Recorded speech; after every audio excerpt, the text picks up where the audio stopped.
Hola amigos, como les prometimos, vamos a seguir con este programa sobre la violencia en la República Dominicana y en América Latina. Hicimos un primer programa con el experto Daniel Pou y se quedaron muchos hilos sueltos. Por eso volvemos con el mismo tema, continuando pues todo lo de el tema del análisis de la violencia y del crimen organizado. Una de las preguntas que le hicimos a Daniel en el programa anterior, que no tuvimos tiempo de desarrollarlo, es cómo impacta precisamente aquí en nuestro país, en los barrios y en las provincias, el crimen organizado, pues a todos estos muchachos pobres, a lo que es la sociedad en sí. Pero tenemos también un videíto, Julio, ¿verdad? Sí, es un reportaje local sobre la delincuencia en República Dominicana de un canal hermano, el cual vamos a utilizar para ilustrar por lo menos el tema.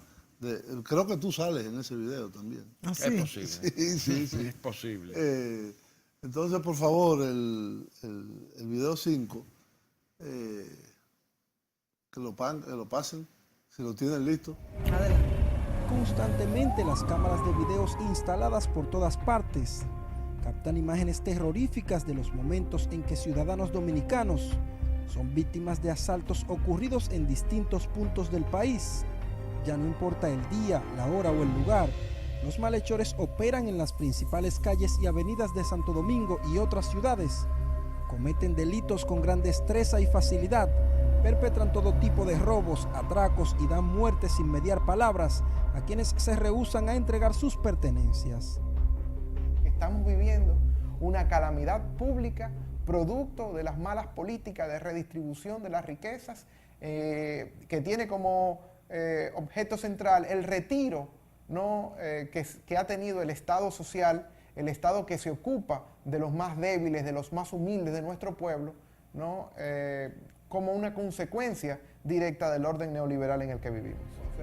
Juan Miguel Pérez, sociólogo preocupado por el tema, dice que la ola de delincuencia desatada en los últimos meses se debe a un estado de desesperación ante la falta de oportunidades que afecta principalmente a los jóvenes de sectores marginados. Que el acto delictivo es un acto extremo y como tal tiene que ser visto como un hijo directo de la pobreza y la miseria y el desamparo social que tienen nuestros muchachos y nuestras muchachas en nuestros barrios más humildes. Pero para que haya convivencia pacífica, la desigualdad tiene que disminuir. Tiene que disminuir la corrupción administrativa. Tiene que disminuir los grados de impunidad con los que actúan ante los poderosos. En esta violencia sistémica intervienen varios factores como las armas de fuego, la debilidad del sistema judicial y la victimización de la población. Así define el panorama el experto en materia de seguridad, Daniel Pou. Uno de los detalles más asombrosos que tienen esas situaciones de violencia es la hazaña, la maldad, la inquina, la crueldad, los despiadadas que son. Lo peor de todo es que casi todas esas armas de fuego, el 90% son armas de fuego otorgadas con permisos legales. Los altos niveles de delincuencia que sufre el país mantienen en alerta a la población y han generado gran preocupación incluso en los sectores de poder. El pasado 10 de junio, los altos mandos militares y funcionarios de gobierno anunciaron la implementación de medidas improvisadas para solucionar esta problemática. Vamos inicialmente a fortalecer nuevamente el patrullaje mixto en todo el territorio nacional, a los fines de proteger y garantizar el usufructo de los espacios públicos en nuestros ciudadanos. Tenemos instrucciones de nuestro mando supremo, el licenciado Danilo Medina Sánchez, quien tiene sumo interés de que las calles sean tomadas por nosotros y que los ciudadanos se sientan seguros en las mismas vías públicas. Pero no surtirá ningún efecto, según algunos expertos. El único mensaje que tienen estas medidas son que el Estado también tiene capacidad de violencia. No puede haber una ley, ¿no? que va a decretar que las acciones que motivan de desesperanza social a estos muchachos van a ser de un momento a otro respetadas. Este envío de militares con armas largas a las calles, lejos de disminuir la delincuencia, podría incrementar más la criminalidad, pues se teme la adopción de viejas prácticas como los famosos intercambios de disparos, en los cuales se arrebatan decenas de vidas inocentes. sí puede victimizar a personas inocentes, como ha sucedido en otras ocasiones, y puede dar la oportunidad a que sectores corrompidos de la policía, sobre todo, elijan a personas, a individuos que en un momento le ha servido y lo quieran, lo necesiten sacar de circulación. Un proyecto de ley para el control y regulación de armas de fuego pretende contribuir con la solución a esta problemática. Tito Bisonó, autor de la pieza legislativa, explica cuáles son sus características. El que ande ilegal o exhibiendo el arma va a tener consecuencias drásticas. El diputado asegura que con esta nueva ley se deberá cumplir con muchos requisitos para obtener un permiso de porte y tenencia de arma de fuego, e incluso limita a militares y policías a portar estos peligrosos artefactos solo cuando presten servicios. Se va a castigar principalmente el porte, la tenencia, el uso, la modificación, los tiros al aire de las armas ilegales. Ahí es que le vamos a dar duro. El militar que ande de civil.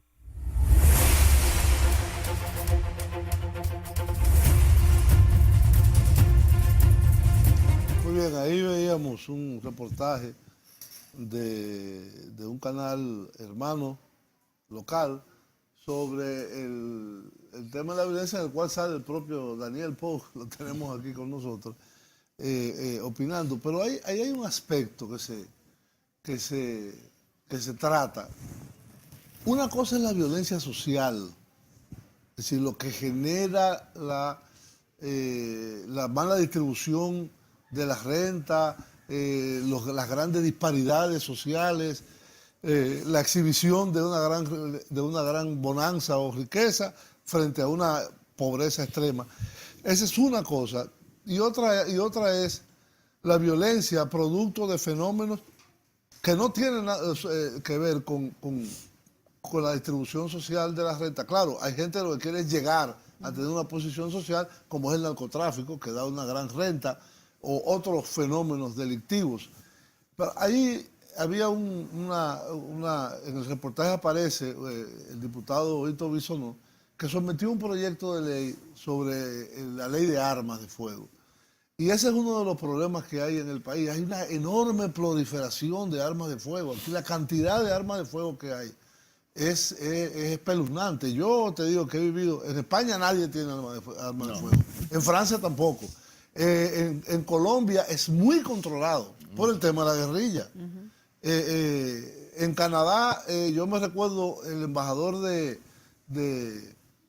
Panamá le mandaron una pistola desde el Ministerio de Relaciones Exteriores en la valija diplomática y lo llamaron de la policía montada que viniera para asistir a la destrucción de la pistola. Algo que hasta es ilegal y que contraviene la Convención de Relaciones Diplomáticas Internacionales. Bilaterales. Exacto. Este tema de la tolerancia que hay, inclusive económica, a las armas, aquí hay letreros, se venden armas. ¿Cómo se relaciona esto con el clima de criminalidad y violencia que hay en la actualidad? Sí. Si usted le da seguimiento a las estadísticas de homicidios en República Dominicana, indiferenciados, homicidios.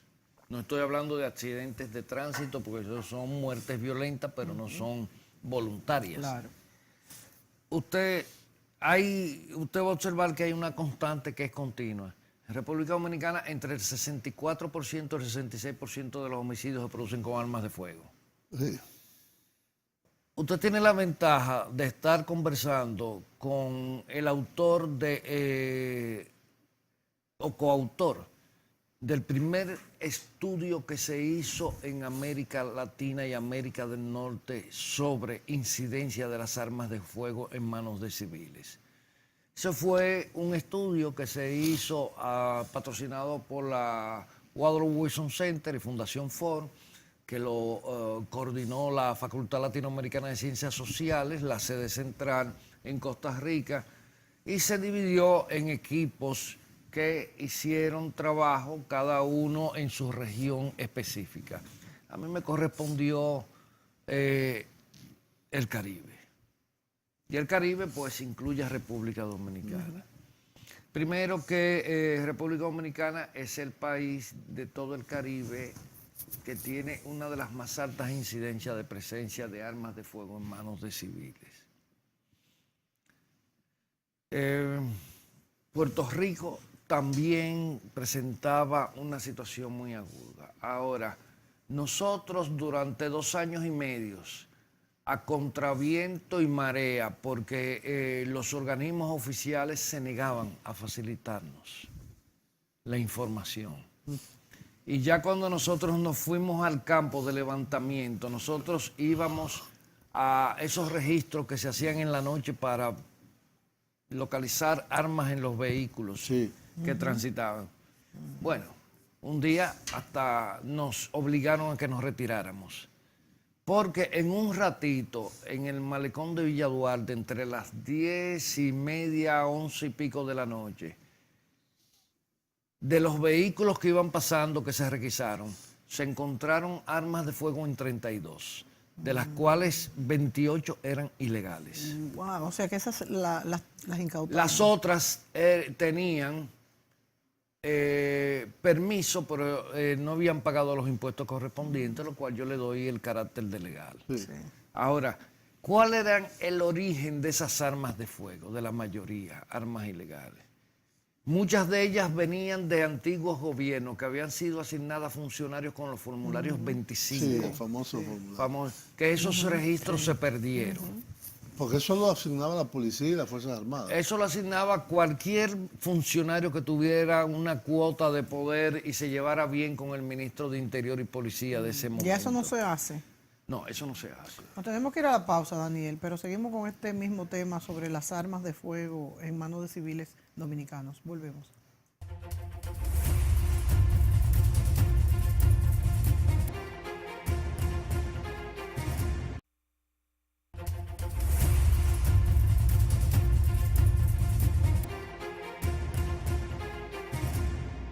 Muy bien, continuamos conversando con Daniel Pou sobre el tema de violencia, inseguridad en América Latina y enfocado en este caso en la República Dominicana. Hablábamos del tema de las armas de fuego y tuvimos que ir a la pausa y vamos a continuar con este tema con Daniel. Pues sí, pero entonces nosotros hicimos ese estudio y no sabíamos, eso fue en el año entre el 2006 y 2007.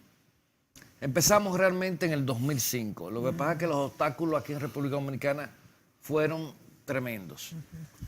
Igual que en Cuba. En Cuba incluso se nos impidió visitar el país. ¿Ustedes hicieron ese mismo estudio en Cuba? No, pero en Cuba yo conseguí informaciones por vía extraoficial. En Cuba hay armas en los comités de defensa, en las milicias. Sí, no, la mayoría de las armas que existen son oficiales. A veces, en los últimos 20 años se han dado hallazgos que no pasan de 15 armas de fuego en manos de particulares de manera ilegítima. Wow. Pero entonces esto era... En Cuba la ley de armas de fuego tiene una página y 10 artículos. O sea, no hay mucho que hablar. Sí. Pero este estudio entonces fue patrocinado por un organismo internacional. Sí, por Woodrow Wilson Center y Fundación Ford. En Cuba no nos permitieron, después tuvimos otros países, Haití, Jamaica, etc. Y Puerto Rico. Hablando de Puerto Rico, un paréntesis. En los Estados Unidos existe este debate sobre el derecho de portar armas sin ninguna restricción por parte de los ciudadanos, que es contenido en una constitución de hace más de 250 años casi, o 240. Igual que la vieja constitución haitiana.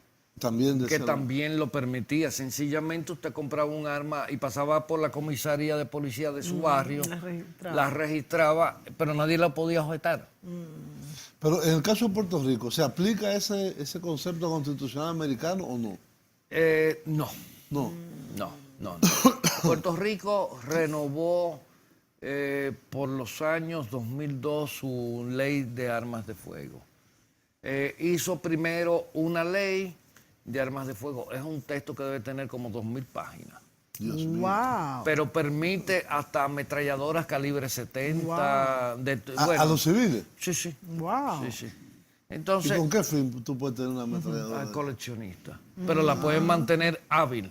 En Cuba tú puedes tener un arma de fuego, pero sin percutor. Ya. O sea, inutilizada, como reliquia, un objeto Una que, reliquia. que te dé la gana para adornar tu casa. Bueno, pues en Puerto Rico la ley es más, restringe más. Pero ¿qué es lo que hacen los puertorriqueños? Que compran las armas por pieza en Texas, se las mandan por los courier y entonces las arman La arma allá. allá. Aquí lo hacen también. No. Aquí partes de armas de fuego en República Dominicana no se pueden comprar sin el permiso del Ministerio Interior y Policía. Legalmente. Legalmente. Pero ilegalmente, según yo tengo entendido, muchos de estos tanques azules de No, comida. pero eso no es legalmente, esos son Ilegal. armas ocultas ilegalmente. Ocultas, exacto. Pero han traído hasta UCI, Exacto. M16. ¿Usted recuerda el grupo de jóvenes de Santiago, hijos de dirigentes del Partido de la Liberación Dominicana, que fueron apresados y que fueron sometidos a la justicia cuando la magistrada procuradora fiscal Jenny Berenice Reynoso, hoy del Distrito Nacional, era la fiscal de Santiago? En esos tanques que traen esos muchachos, uno de los principales contenidos eran armas de fuego. Eso es lo que me refería. Sí. Pero tú no puedes ir aquí a un courier de esto oficial Claro. y pedir que te traigan un cañón de una pistola, porque eso en República Dominicana está prohibido. ¿Y entonces cuál fue el resultado que arrojó Entonces, este el estudio? resultado- Y fue del 2006, Sí, 2006. Fue 2005 a 2007 que estuvimos trabajando con muchas penurias porque los organismos oficiales se negaban a ofrecer Información. información. Porque aquí hay un desorden entre un supuesto material bélico de las Fuerzas Armadas, que quien controla las armas que vienen al país, y el Ministerio de Interior y Policía. Ustedes recordarán que, si no me equivoco, que el año pasado fue destituido el general que manejaba material bélico porque se dedicaban a importar armas con factura falsa mío. y a venderlas en el mercado negro. Por eso es lo bueno de la discrecionalidad y por qué tanto luchan nuestras Fuerzas Armadas y la Policía Nacional por los espacios de discrecionalidad, porque se hacen muchos negocios Claro, aquí. es muy delicado. Entonces, ¿qué sucede? Los estudios arrojaron dos cifras. Un estudio de un equipo de unos colegas que yo aprecio mucho y que son gente muy calificada, arrojaron que andaba por 550.000 armas de fuego a 600.000 en manos de civiles. La proyección del equipo que yo dirigí en ese momento nos dio entre 750.000 a 800.000 armas de fuego. Hace más de 10 años. En manos de civiles, sí. Esas armas de fuego contabilizadas incluían las que tenían permiso legal, que alcanzaban unas 192.000 armas de fuego. Estoy hablando del total. Sí, estoy hablando de armas cortas. Aquí, Entonces las ilegales eran las ilegales eran prácticamente 600.000 casi.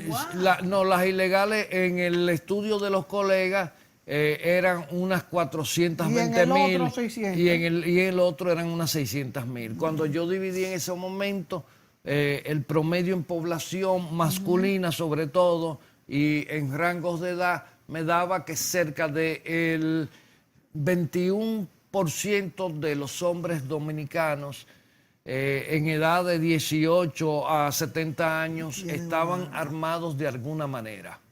De alguna manera quiere decir con una pistola, con un revólver, con un rifle, con una escopeta, etcétera, etcétera. ¿Y cuál etcétera. es Lo cual es una cifra terriblemente alta? Pero, ¿y cuál es el histórico de para qué se usan esas armas? Bueno, aquí no hay mucho histórico. Primero, aquí la ley solo permitía que se vendieran armas de fuego hasta calibre 3.8. Luego se pusieron de moda las pistolas y se empezó 3.8 es el 38. El 38. Okay. Sí.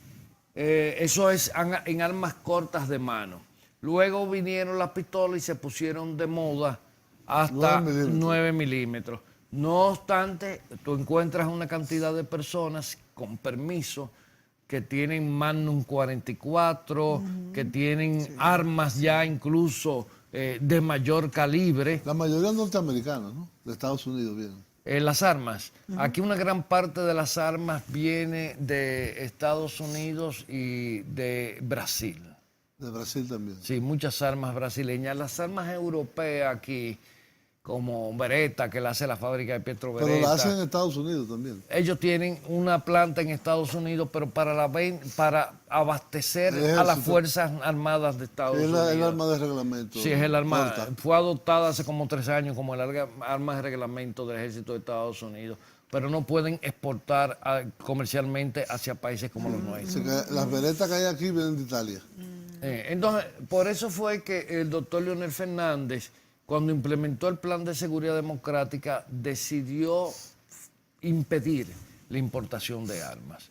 Hoy en día se importan armas con cierta discrecionalidad. No conozco, ese es el problema de la discrecionalidad, pero el problema está que el mercado de armas no para.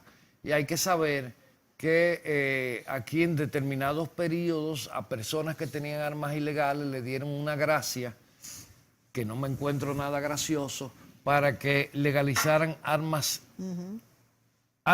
ilegales. Una Que amnistía. muchas de esas armas incluso ya habían participado en hechos criminales, pero no se tenían identificadas porque ni siquiera se hizo la depuración. Y este proyecto que hablaba del reportaje, el proyecto que sometió el diputado Bisonó, Eso ¿tú fue lo conoces? Sí, yo incluso cuando el diputado Bisonó iba a presentar el proyecto, él me pasó a mí el documento, porque tengo muy buena relación con el diputado Bisonó, y se le hicieron unos cuantos arreglos. Sí, el proyecto es bueno, pero usted sabe que toda ley de ese tipo tiene una serie de reglamentos. Y los reglamentos lo que le damos... Pero la ley se aprobó. Sí, se aprobó. Lo que está es falta de reglamentos. Sí, bueno, sí. Porque... Y se promulgó también. Sí. Lo que sucede está que hay una cierta reticencia a hacer un reglamento que se compadezca con el espíritu de la ley, porque mermaría mucho los ingresos que tienen las intereses. arcas del Estado por el otorgamiento de permisos, ¿Y renovación. a quién le etc. correspondería hacer ese reglamento? ¿A la Procuraduría o al Ministerio de Interior? Al Ministerio de Interior. No lo ha hecho. Que hasta donde yo sé, no lo ha hecho. Igual que el reglamento... Y por lo tanto la ley no se aplica. No, igual Eso que... es una cosa absurda. absurda, en este sí. país. Es lo que yo le decía. Que las Claro. leyes no se aplican hasta que no tengan un reglamento. Entonces, ¿para qué se Bueno, lo que pasa es que las aprueban leyes son antes de? enunciados generales. Sí. Pero mientras tanto se debe aplicar. Es como la ley orgánica de la policía, ya tiene 2 años y pico, pero la ley orgánica de la policía lleva 20 y tantos reglamentos, los reglamentos no se han hecho. Ni uno. Sí, empezó a hacerse, pero en eso Hasta que no se sacaron apruebe. a Domínguez Brito de la Procuraduría, entonces ahí hubo una fractura y el equipo como que perdió el hilo conductor. Y eso relaja las leyes también, porque una No, vez que una ley también- está aprobada, que no se lleve a cabo porque no tenga los reglamentos, es algo que hace que el ciudadano le pierda el respeto. También los relaja el hecho de que la propia policía y que el propio Ministerio de Interior y Policía hagan los reglamentos de una ley que debería de tener una visión, podríamos decir, de accountability sobre la institución. Claro. O sea, no Debería es ser otro cuerpo. Sí, de contrapeso. Claro, claro. Debería ser, por ejemplo, Claro. como tú señalas, la Procuraduría General de la República. y Porque si no tal. lo hace acomodaticio. Entonces, porque ellos son los que saben, ¿no? Aquí hay mucha gente que no es policía y sabe más de la policía que los Volvemos a lo propios que tú policías. dices, de que Sí. no hay una integración entre todos los cuerpos Ahora- que deben de combatir la violencia. Vámonos a la pausa. Sí. Volvemos.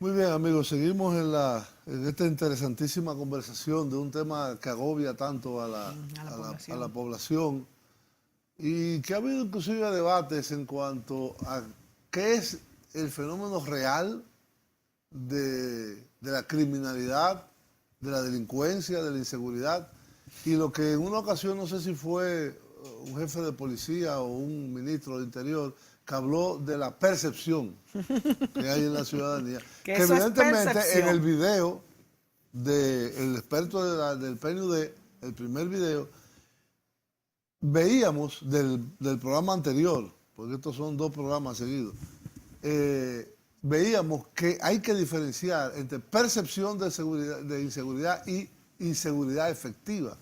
Yo te diría a ti que una tasa de criminalidad del 16% De homicidios. es alta, de homicidios, homicidios. perdón, De homicidio. es correcto. Que una tasa de homicidio de 16 por 1, 16.2, no es que sea excelente, porque debería ser por debajo de 2 dígitos. Deberíamos tener 7 o 6. Como Yo otros países de recuerdo América que yo el Latina. otro día leí la tasa de homicidio en España y era 0.6. 0,6. Wow. El país más bajo de América Latina es Chile, que creo que ahora mismo tiene 4.2. Ya tú ves. Y en Es mucho, Europa, tenemos 4 la veces gran más. mayoría de los países Son están por debajo de 1. Sí. Por debajo de 1, 0.6, 0.7, 0.4. Es decir, donde hay regímenes de garantía a la ciudadanía, primero de cohesión social. Primero que Hay todo. cohesión social. Hay bastante cohesión social. Los Estados Unidos, sin embargo, tienen una tasa altísima con relación a ese nivel de... Con ¿Cuánto es la relación a- tasa? ¿Cuánto es la tasa de Estados En Unidos? Estados Unidos ha oscilado entre 5 y 6, pero por el tamaño de la población, o sea, la cantidad de homicidios Sí, pues, pero aún es así. altísima. es altísima. Y hay ciudades, efectivamente, como Washington. Sí, que hablaba el señor en el Ya lo fue una época en Nueva York y no hubo un plan que dio resultado, el de Giuliani. Sí. Sí, el él, famoso- él trasladó la criminalidad a otro lado de la ciudad. de la ciudad. Eso fue lo que le hizo trasladarla, porque no erradicó para nada lo que son las raíces que generan Sin la embargo, ya criminalidad. en Manhattan se puede caminar tranquilamente, que no Sí, se podía en época de sí, Giuliani. Sí, lo que pasa está que es como aquí pretenden, por ejemplo, tener Naco, Piantini, la zona colonial impoluta, Sí. aunque en Aunque los esté barrios... rodeada de, Sí, correcto. de toda la basura. Pero no nos del- pasa, no nos pasa. Toda la No, ciudad. lo que a mí, pa- de hecho, en Piantini ahí me asaltaron. Bueno, aquí lo que pasa está que dentro de la democracia representativa, lo más democrático que tenemos es el delito.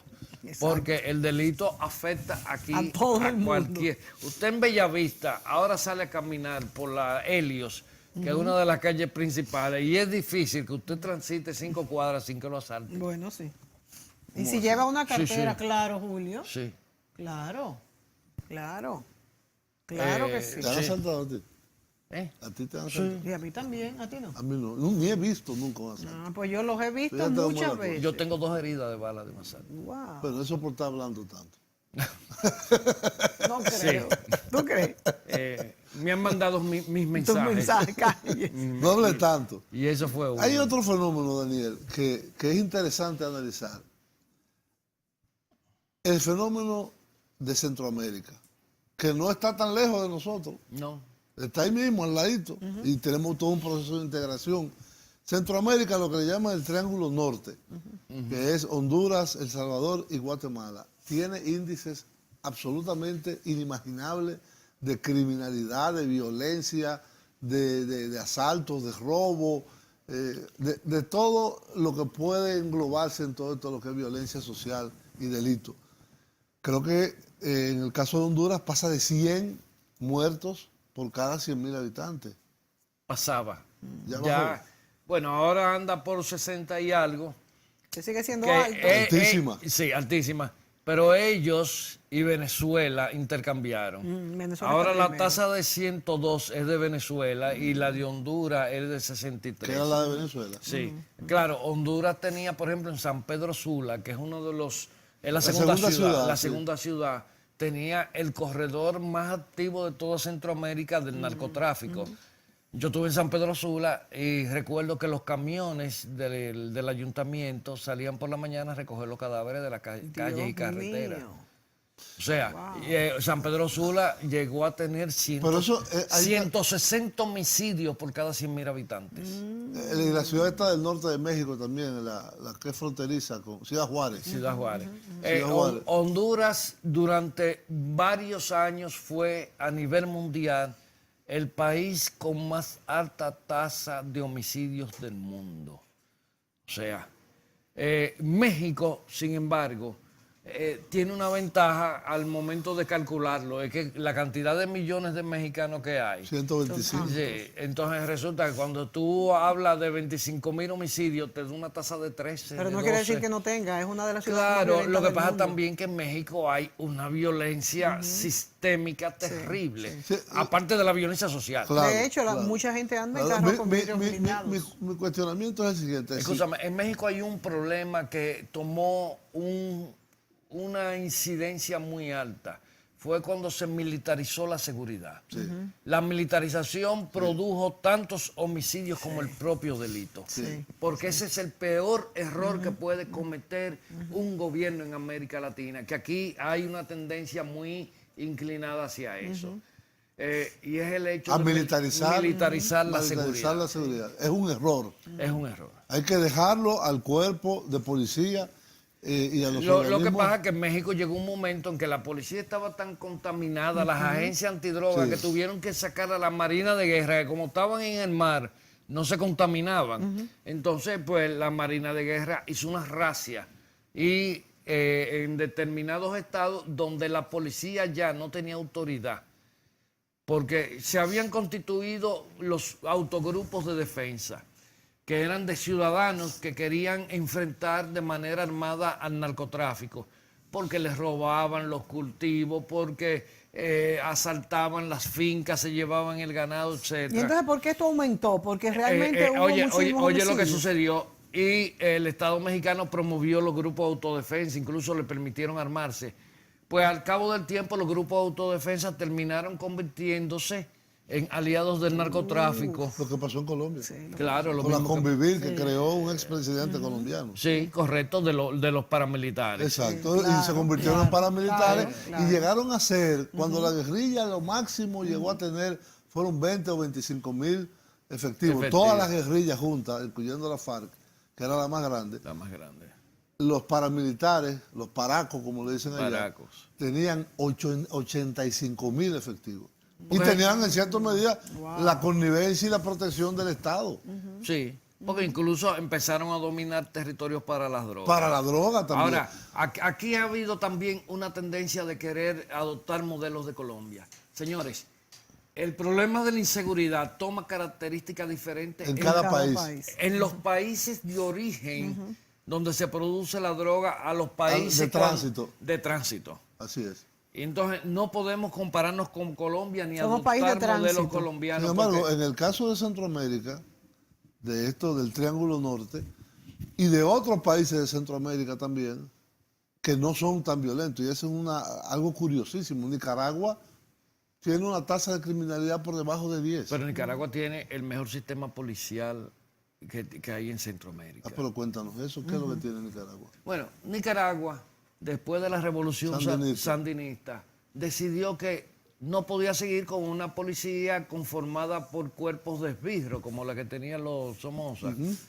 Entonces, tampoco tenía muchos recursos. Entonces, Nicaragua dijo, bueno, tenemos un problema, tenemos que tener un servicio de emergencia, tenemos que tener bomberos y tenemos que tener policía.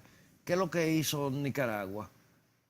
Empezó a formar policía con criterios integrales. Un policía comunitario, una policía comunitaria que daba servicio de emergencias, lo enseñaron a hacer partos, los enseñaron a suturar heridos, a contener hemorragias por heridas, todas esas cosas que se producen en las zonas rurales, porque la sociedad nicaragüense, Nicaragua es un país pequeño. Sí, bueno, es más grande que nosotros. Bueno, Poca población tiene. pero poca población. Entonces, ¿qué es lo que hizo? Empezó a conformar un cuerpo de policía fundamentado en el liderazgo y en el prestigio social.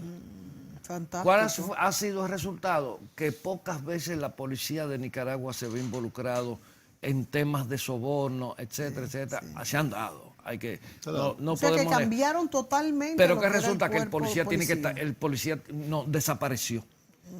O sea, eso fue el milagro de la guerra, que la policía somocista desapareció y no quedó nada. Nada, porque era una policía política. Sí. Entonces, ¿qué es lo que hicieron ellos? Nada, tienen una policía donde el policía trabaja con la comunidad, para ascensos, promociones, incentivos, la comunidad tiene que aprobarlo en asamblea. Claro. Wow. O sea, no es que viene un general y le dice, cuádrese bien, que si yo qué, le pega 2 estrellitas. No, es la comunidad la que lo premia. Pero un cambio tremendo. Total, una filosofía totalmente diferente para los demás cuerpos policiales de América Latina. Entonces, Y la criminalidad es bajísima. Entonces. bajísima. Entonces, ese policía lo capacitan en mediación de conflictos, tiene un liderazgo, un prestigio en la comunidad, es el paradigma a imitar por los jóvenes, porque es una persona que... Es lo Eso que se llama, cambia la lo que se estructura llama de la el sociedad. policía de proximidad. de proximidad, que siempre correcto, está que le en- llaman policía comunitario. Y eso va mucho más allá de controlar la violencia. Y Eso la cambia policía, y la totalmente. policía pequeñita, ¿Y cómo ha reaccionado la sociedad ante Perfectamente. esto? Pero, o sea, la sociedad integral, yo me imagino que si el ejemplo son estos policías que son honrados, Sí, sí. esto cambia pues lo que el joven quiera hacer Y que en el son futuro. líderes, eso es otra cosa. Es una policía fundamentada en el liderazgo, que eso es un elemento. Cuando usted está hablando de policía comunitaria, usted tiene que formar un líder, una persona fiable. Entonces, esos policías ya intervienen hasta entre los conflictos que se dan entre las parejas. Es como cuando los ellos van y niños- se sientan, lo invitan a comer y ellos entre los Hacen dos... de psicólogo. Sí, el Como tipo... cuando los niños decían, ¿qué tú quieres hacer, policía? Vamos a la pausa, Y- Daniel. Volvemos.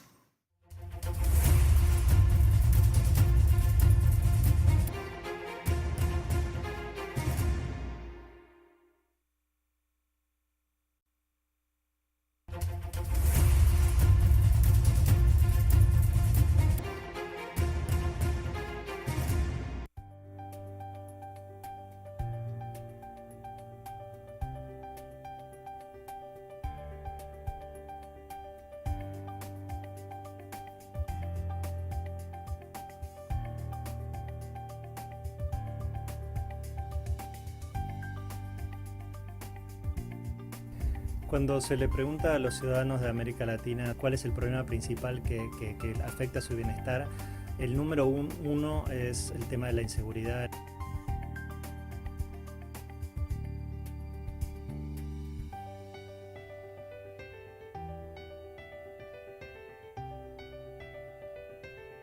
En términos sociales, uno ve el impacto que tienen las relaciones entre las personas que por miedo a ser victimizados se quedan en sus casas, no salen, no interactúan, no ocupan los espacios públicos, se empobrece la vida social.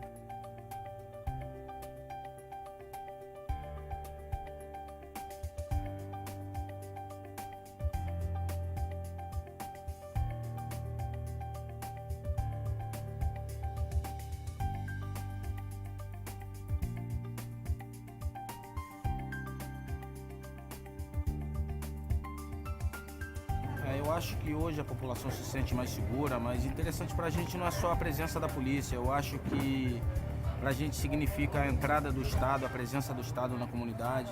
Isso qualifica o nosso jovem para o mercado de trabalho, ou seja, isso dá opção para que ele lá na frente ele possa realmente saber o que ele quer fazer da vida dele. Então isso, você poder encaminhar um jovem qualificado para o mercado de trabalho é bem interessante.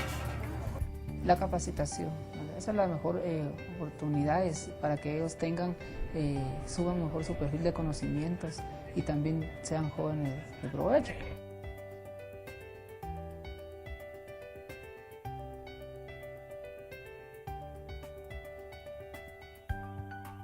En el ambiente antes, la mayoría quería entrar, lo que eran los chicos, entrar al ejército, las chicas algunas quieren entrar a la policía. Ahora hay un ambiente como de estudiar.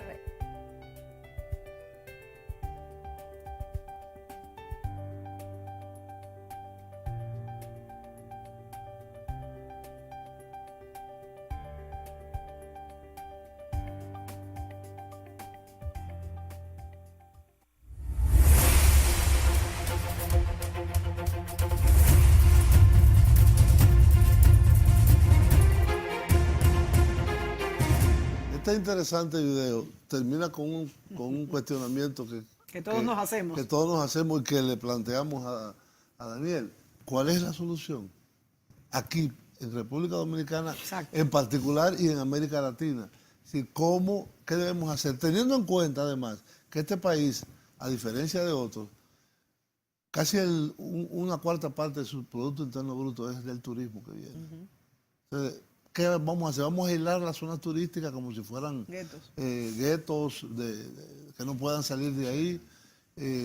¿Qué hacer? ¿Qué hacer con la seguridad en general y el bienestar de la población para el disfrute de su vida social, como se ve ahí en Brasil, que no pueden salir de la casa y que con un programa que se implementó en 2007 ya sí se podía tener una vida social más activa? Había mejorado la situación. Mira, antes que nada, aquí hay que trabajar dos temas fundamentales. Primero, hay que trabajar el tema de la violencia sistémica, que eso es un tema que le corresponde a una eficaz política de prevención de violencia que debe implementarse en la currícula escolar desde que los niños empiezan a interactuar entre sí. Sí, primera respuesta, el sistema educativo. El sistema educativo, eso es un aspecto fundamental. Hay un tema que tenemos que tener claro y tiene que ver con la economía dominicana. Hay que poner... Distribución del ingreso. Entre otras, pero primero hay que establecer la procedencia de la masa monetaria que se mueve en nuestra economía, sobre todo esa masa monetaria del sector informal, que ha venido a crear un colchón económico de una economía soterrada que se mueve en los barrios, porque aquí el crimen organizado ha hecho una labor de cooptación en los barrios y apoyo social, que la mayoría de las autoridades de este país no se imaginan. Aquí hay, de parte del crimen organizado, un plan de asistencia social en los barrios que alcanza a las viejitas desvalidas, que les da comida, que le compra colchones, que le compra su estufita, porque esa casa de esa viejita sirve de refugio y para guardar su mercancía. Y usted conoce cómo es la lealtad de una persona mayor desvalida que no tiene ningún tipo de asistencia social frente a un muchacho joven que va, la trata con cariño, le provee alimentos, le provee medicina, la protege porque nadie se atreve a tocarla ni a molestarla. Y así muchísimas jóvenes madres que son madres solteras, que tienen 4 y 5 muchachos, son protegidas por individuos de eso en los barrios. Pero ¿cómo detectar y esa ellos, economía ojo, informal? ellos no tienen exigencias sexuales con esas mujeres jóvenes, porque es una relación de trabajo, donde el tema de respetar el código es importante. Entonces, ¿esto quién debería hacerlo entonces? El Estado. En estos 3 minutos que nos quedan. Esto le corresponde al Estado. Entonces, tenemos que hacer ese diagnóstico, pero hay un aspecto también que tenemos que tener bastante claro. Y es evaluar las agencias responsables de las políticas públicas en términos de diseño y en términos de implementación para la seguridad y la violencia. Estamos hablando del Ministerio del Interior. Estamos hablando de la Procuraduría, Ministerio de Interior, Policía Nacional y DNCD. DNI. Están realmente diseñados de una manera que pueda rendir el papel que exige la sociedad dominicana en este momento. ¿Qué problemas tienen? ¿Tienen el expertise, el conocimiento suficiente? ¿Hay transparencia y controles efectivos y reales con participación de la sociedad para garantizar que estas instancias no se contaminen? Y si no lo hay que hacer. Ahí sí hay entonces que diseñar políticas. Mira, creo que aquí la clase política conoce todo lo que hay que hacer. Aquí hay diagnósticos interesantísimos hechos por mí, hechos por especialistas internacionales, por otros colegas nacionales. Pero ¿qué es lo que sucede? Que hay que desplazar ejes de poder. Intereses. Claro, pero ejes de poder. Lo que pasa está que la infuncionalidad del Estado genera beneficio a sectores que usted no se puede imaginar. El hecho de que la policía sea ineficaz le genera beneficio a muchos sectores. ¿Cómo es posible que usted tenga una nómina de 36.000, 37.000 policías y tiene que pedir efectivo prestado a las Fuerzas Armadas para hacer el servicio? Sí, pero ahí hay un punto que lo estaba pensando cuando tú estabas hablando. recuerdo las declaraciones de un ministro de Interior que decía que de casi 40.000 efectivos, los que realmente son policías son menos de 10.000. Sí. Que los otros están adscritos, reciben un Adscritos. cheque, pero no son Y policías. muchos son hijos de funcionarios Sí, civiles y exacto. militares que están en la Eso nómina. es una barbaridad. Entonces, eso es uno de los graves problemas. Y el otro tema es el tema de que tenemos que tener una estructura de inteligencia adecuada. Estructura de inteligencia criminal y social. ¿Verdad? Las dos especialidades. Porque no podemos seguir teniendo un supuesto Departamento Nacional de Investigaciones que se dedique a investigar queridas, amantes, etcétera, Por Dios. distraído con minucias que no le competen a la sociedad para satisfacer intereses de particulares y espiando empresarios y espiando políticos. Eso no es una labor de inteligencia. En un momento tan importante donde la violencia... Entonces, sin esto consolidado en una gran política de Estado, donde haya compromiso de todas las instancias, salud pública, bueno, hay un problema que tenemos personas que son enfermos, son consumidores de drogas, son violentos, son enfermos psiquiátricos. Y hay que atenderlo como enfermo. Hay que atenderlo como enfermo porque no podemos permitir que esas personas sigan haciéndole daño a la sociedad. El sistema escolar, hay que formar ciudadanos. Y así.